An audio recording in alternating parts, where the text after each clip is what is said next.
The Arranged Marriage, Chapter 16. Nang sumunod na araw, nagimbal ang lahat sa isang balita. Natutop ni Jam ang kanyang bibig habang pinapanood ang breaking news. Maya-maya ay bigla na lang nawalan ng balanse.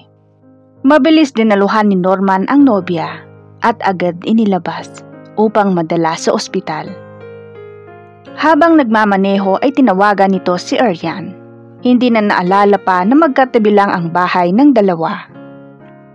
And yes, Liam's car found on a cliff. They recovered his body inside, coated with his own blood. According to the police report at sa mga saksi na construction worker sa insidente, dumaan pa umano sa kanilang harapan ang sasakyan kung saan muntik silang sagasaan. At makalipas ang ilang sandali, ay narinig nila ang malakas na kalabog. Naging maagap ang mga ito na tumawag ng pulis at may ahon ang katawan ng lalaki buhat sa sasakyan bago iyon sumabog. But Liam is dead on arrival nang nadala sa ospital.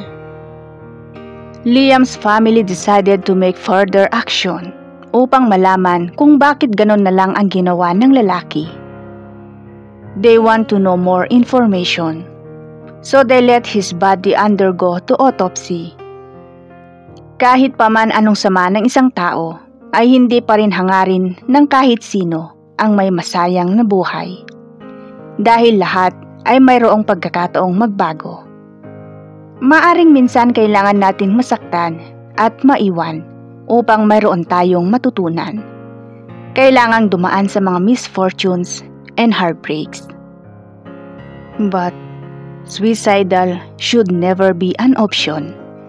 Dahil lang nagkamali ka at hindi mo alam kung paano itama o ibabalik ang lahat. We should always look forward to what is possibly waiting for us. Kung bakit kailangang mangyari ang mga bagay-bagay. Everything has its own reason. Liam's tragic death shocked them all. And the most painful and the hardest thing to accept for his family is the possibility that Liam took his own life. Walang may kagustuhan sa nangyari, kung kaya't walang sinisisi ang pamilya ni Liam. Humingi pa nga ang mga ito ng tawad kay Jamaica at sa pamilya nito dahil sa mga nagawa ng lalaki. Nang sumunod na araw, parang kailan lang nang nangungulit pa ito. Ngayon ay hahatid na nila sa huling hantungan nito sa isang Chinese cemetery. Hindi mapigilan ni Jam ang hindi umiyak dahil kahit papano ay naging bahagi rin naman ng kanyang buhay si Liam. Kahit hindi maganda ang naging pagsasama nila ay ni minsan hindi niya hiniling na mangyari ito sa lalaki.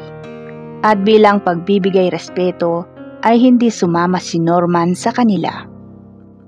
Time will come that I can explain to you why I choose someone over you. Why I didn't try to gamble for the second time to be with you. For now, rest well, dear, until we meet again. Sa isip ni Jam habang nakatayo sa harap ng urn ni Liam. Bes, let's go. They are waiting for us. Yakag ni Ariane sa kaibigan. Pinunasan ni Jam ang kanyang mga luha at saka sumama kay Ariane. Maybe, if I gave him a chance, baka hindi ito nangyari. Saad ni Jam while they are leaving the cemetery. Hey, it's not your fault, Jam. Don't blame yourself, and you shouldn't feel guilty about it. Nobody wishes this to happen. Naisip ko lang naman. Then stop thinking about that. Huminga ng malalim si Jam bago nagtuloy sa paglalakad. Nang papasok na siya sa kotse ay may tumawag sa kanya. Yumakap ang ina ni Liam kay Jam. Anak, please, don't blame yourself about the accident, ha? Walang may gusto sa atin sa nangyari. Saad ni Mrs. C. Tumango-tango si Jam at muling nagmalisbis ang kanyang mga luha. You will always be our daughter-in-law, Jam. Nothing will change. Saad ulit ni Mrs. T nang humiwalay sa pagkakayakap kay Jam. Thank you, Mommy G. Siya nga pala. I found this under his pillow. Your name is written under, so it's probably for you. Saad ulit ni Mrs. C at binigay ang puting sobre kay Jam. Thank you po. Again, I'm sorry for your loss. Thank you, Iha. Kahit ganun ang ginawa sa'yo ni Liam, you still pay respect for his death. Hindi na sumagot si Jam, bagkus niyakap na lang ulit si Mrs. C. Makalipas ang ilang sandali, ay nilisan na nila ng tuluyan ang lugar na yun. Anak, huwag mong sisihin ang iyong sarili. Wala kang kasalanan sa nangyari ha. Saad ni Mrs. Lim kay Jam. Tango lang ang sinagot ni Jam. Pagod at mabigat ang pakiramdam niya. Gusto na niyang magpahinga. Kanina pa nangangatog ang mga tuhod niya. Umuwi na siya sa sarili niyang bahay. But you sure you're okay? I can stay here with you. Nag-aalalang turan ni Mrs. Lim. Mommy, I just need to rest. I'll be okay. Saad ni Jam saka na iniwan ang mga ito sa salas. Hayaan na lang muna natin siya, Auntie. Don't worry. I'll stay here with her hanggang dumating si Norman. Saad ni Aryan kay Mrs. Lim. Okay, thank you, Iha. Tawagan mo kami kung sakaling magka-problema, ha? Yes, Auntie. Inihatid ni Aryan sa labas si Mrs. Lim. Agad naman nagkulong si Jam sa kwarto at kinuha ang binigay kanina ni Mrs. C.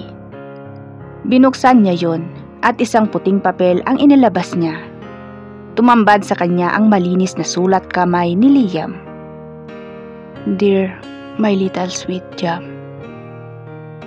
I hope that this letter will get to you if something happens to me. I know it's hard for you to believe my words because of what I've done. Pero patuloy akong aasa na bibigyan mo ako ng pagkakataon na mahalin ka ulit. I'm ready to marry you for the second time to renew my vows. Alam mo ba, noong umalis ka, doon ko unang napagtanto that I have feelings for you. I started longing for you. Your presence in our condo, in our room, and everywhere. I miss your homemade food a lot, so I decided to follow you in New York. Since nagsimula nang tumunog ang pangalan mo, that's why I found you there.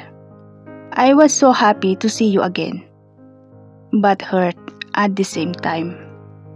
When I saw you with someone else, lagi kitang sinusundan until I found out about Norman. Nabuhayan ako ng pag-asa noong malaman kong hindi mo pa siya boyfriend. So I tried my best to get a chance to talk to you. Pero kailangan pa ng appointment.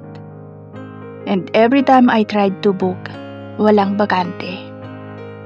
Hanggang sa kinailangan ko nang umuwi. And then you came home. I was so happy. Kasi sigurado ako na may pagkakataon na akong makausap ka. Without appointments. And happier when you came to talk to me. But all the happiness I felt vanished after what you had said. The day flies. You went back to New York and I decided to follow you again. We were in the same plane, but I was scared to approach you. I followed you in Paris. But what had happened on that night breaks me so hard. The pain I felt were too much for me to bear. Kahit naramdaman ko na wala ng pag-asa pa, hindi pa rin ako tumigil. But then, I saw how he makes you happy, how genuine your smile while looking at him, and how you kiss him really hit me hard there. Parang araw-araw nababawasan ang pagkatao ko. On that winter day, I saw you both. And I know he stayed with you the whole week. I was dying in jealousy. I was drowning in pain. Parang kinukurot ng nail cutter ang dibdib ko. I keep thinking positive that nothing has happened between you and him. Pero alam ko na meron nang namagitan sa inyo. I decided to go back home. So I made this letter for you. And again, kahit paulit-ulit ko nang sinasabi sa'yo, I still want to tell in this letter how sorry I am for what I've done. I don't know how to start all over again, but I'll try. But whatever will happen, always remember, I love you, and I always will. Love, Liam C.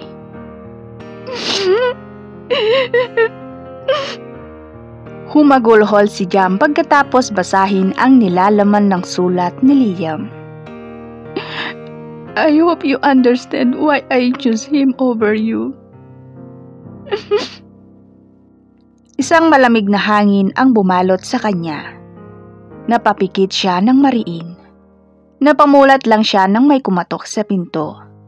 Dali-dali niyang inayos sa loob ng sobre ang liham ni Liam. Saka tinago bago tinungo ang pinto. Love, are you okay? Bungad na tanong ni Norman.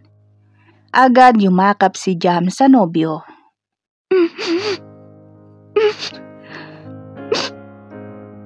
Shh, it's okay. I understand. You have nothing to worry about. Malumanay na sabi ng binata habang hinahaplos ang likod ni Jam. I'm sorry, sambit ni Jam. Jam, you have nothing to be sorry about, so please, stop doing this to yourself. Saad ni Norman saka kumalas sa pagkakayakap kay Jam. He held her chin. Pangit mo talagang umiyak, kaya hindi kita pinapaiyak eh. Biro ni Norman saka muling niyakap si Jam. Ang bad mo talaga. Saad ni Jam. Arian is waiting for us. She brought your favorite soup. Halika na at baka lumamig na. Saad ni Norman maya-maya. How about your bulalo? Is it ready to eat? Biro ni Jam. Okay, you choose. Which bulalo you want to eat? My bulalo or Arian's? Biro ring tanong ni Norman. Arian's. And yours might be later. Until midnight snack. You're so naughty. But okay then. Let's go so you can have your panghimagas. Biro ni Norman na sinundan ng kindat. Wait, I just need to wash my face. Okay, I'll wait for you para sabay na tayong bumaba. Tugon ni Norman. Pumihit si Jam. Aray, bigkas niya. What happened? Si Norman na mabilis dinaluhan si Jam. I'm okay. May sumigdong kirot lang sa likod ko. Baka nalamigan lang. Okay, I'll give you a good massage later. Saad ni Norman. Ngumiti si Jam saka tumuloy sa powder room niya. Lumipas ang ilang araw. Lumabas na ang resulta. According to the autopsy result, Liam was intoxicated when the tragic incident happened. Sa karagdagang impormasyon na binigay ng mga nag-imbestiga, wala umanong kasalubong si Liam. Wala rin makapagsabi kung paano nakarating sa lugar na yun ang lalaki. His family couldn't believe that he really took his own life. It was not just an accident. Dahil na rin siguro sa halo-halong emosyon, and his intoxication triggered him to take his own life. Mr. C covered up the result of the autopsy. He doesn't want to broadcast in public. They want Liam's soul to be in peace, and that's their right. Hindi rin makapaniwala si Jam na nagawa ni Liam ang bagay na yun. Maayos naman silang nag-usap noong huli silang nagkita. I'm sorry, Mami Chi, Daddy Lou, for what happened. Jam, no one should be blamed for what he did to himself. So please, let's just accept and pray for him. Turan ni Mrs. C. I should be the one to blame. I should have not spoken to him that night. It's my fault. Turan naman ni Mr. C. No, we have to accept what is done. Let time heal us all. Saad ni Mrs. C. Katahimikan ang bumalot sa kanilang tatlo sa mga oras na yun. Hindi alam ni Jam kung ano ang dapat pang sabihin. Ramdam niya ang sakit na nararamdaman ng mga magulang ni Liam. And she knows that there's no word that could explain the pain of a parent losing a child. Mami Chi, Daddy Lou, magpapaalam na po sana ako. Pambabasag ni Jam sa katahimikang bumalot sa kanila. Iha, can you join us for dinner, please? Pakiusap ni Mrs. C. Sige po. Gusto man sana niyang umuwi na, pero dahil sa pakiusap na yun ni Mrs. C, she has to stay and join them for dinner. Pinaunlakan na lang niya para kahit papano ay maaring gumaan ang pakiramdam ng mga ito. She texted Norman para magpaalam. Mabuti na lang at nagkataong may importanteng dinner meeting din ang kanyang nobyo. Niyaya ni Mrs. C si Jam sa dining room. Nakahanda na nga ang dinner para sa kanila. At lahat ng mga nakahain ay mga paborito ni Liam na pinapaluto noon sa kanya. We prepared all his favorite dishes. Alam mo, Iha, even if he was the most stubborn son, I love him so much. 'Cause he is the youngest. I know, Mami Chi. He used to ask me to cook for him. He loves homemade food, Jam. He barely eat in restaurant. Ngayon lang nagsing in sa isip ni Jam kung bakit hindi niya mapakain on si Liam ng mga inorder niya sa labas kapag nasa bahay ito. He always asked for fresh cooked food. Tumulo ang luha ni Jam dahil sa bagay na yun. She recalled that one time they argued. Nagpaluto si Liam ng pagkain kahit gabing-gabi na. At ayaw nitong kumain ng mga inorder niya sa fast food. Jam, did I say something wrong? Nag-aalalang tanong ni Mrs. C. No, Mami Chi. I'm fine. May naalala lang ako about him. I know. Even if he treats you badly, he still has a special part in your heart.